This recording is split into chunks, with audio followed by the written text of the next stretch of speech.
Can we go back real quick to the prison stuff? I know people are gonna want to hear it. Yeah. You just did a documentary where you went all into it. So one, people obviously saw Wolf of Wall Street, and I think there was a little bit of a glorification of that era. Was it like, were the parties as crazy as they made it seem? They were. It was surprisingly accurate. That part? Yes, it was. So Yes, it was. just like extravagance and a lot of money and women and drugs and stuff like that. Yeah, it was pretty crazy. So at what point when you're involved with these guys, do you have an inkling like, hey, this might not be on the up and up? Like, this might not be going the way I thought it was? I remember that Bear Stearns, which was a very credible Wall Street firm, did the clearing. So that was like a bit of the denial for me. Like, oh, Bear Stearns does the clearing for Stratton Oakmont, so it must be okay. Mm-hmm. But after a while, you kind of know in your gut that something is not.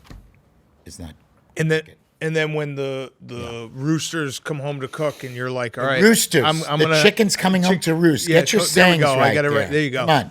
The roosters come home to cook. Chicken's coming home to roost. When that happens, and you're like, I might be facing jail. Did you have like this is all over for me, or because it's incredible to see you coming out of jail, your company bounces back almost immediately, and what you're able to do in the second chapter of your life. Yeah.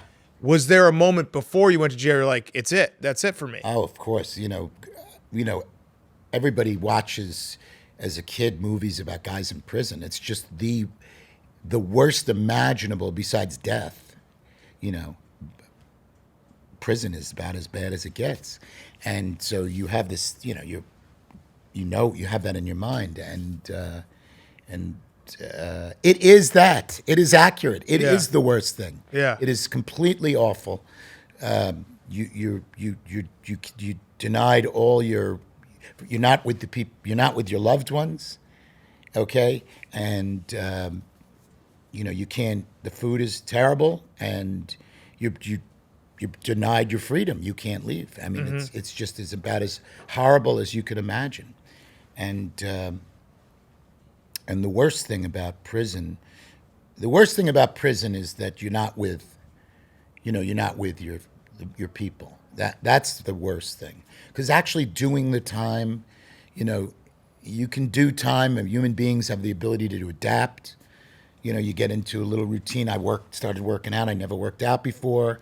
Started lifting weights. You get along. I read a lot. Got with the guys. And. So now you come out of jail. It's heartbreaking. Like, right? You people come visit you, and then they go, and then you go back to your little bed, and it's a very heartbreaking. And I've seen like big, muscular dudes built like A-Rod, big, strong guys get called up to the lieutenant's office in prison, get served with divorce papers, come back in tears. Big, swolled up dudes come back crying. They're locked up for a year. Maybe they got a 3-4 year sentence.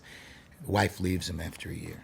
Come back crying. I've seen that. It's just unbelievable. How often are people actually fist fighting in there?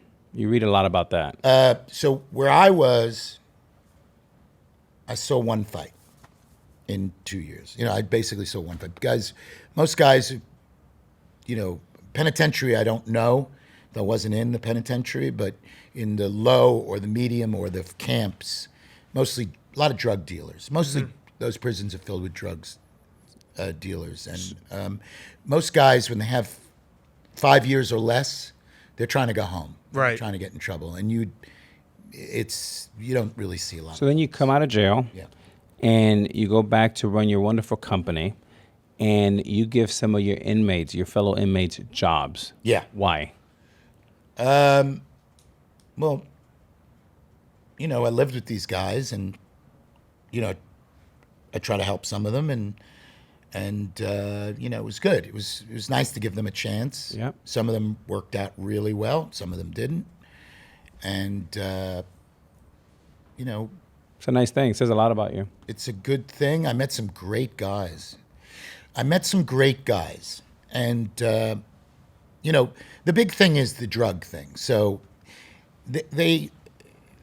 have very harsh drug sentences. You know, mostly black and Spanish guys. Although there are some white drug dealers. The ecstasy guys are white.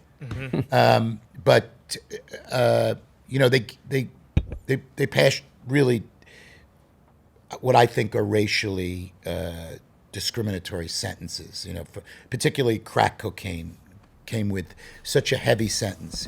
I mean, I'm sure you know, but it's much more severe than powdered cocaine. Right. Where is crack being sold? In the hood. So they're giving those people a lot of time. And the white people who are sniffing cocaine aren't getting a lot of time. It's not fair. They're getting huge amounts of time, these crack dealers. 20 years, you know, 20-year-old kids getting 20 years. Wow. You know, 18-year-old kid getting, 15 years in prison for selling crack, and stuff like that. Anyway, but they're entrepreneurs who are just selling illegal stuff. Right. So I try to talk to these guys about that. I had a class in there, and I met some good guys. I met some guys that fucked up. I talk about that in the movie. Mm-hmm. Really cool guys.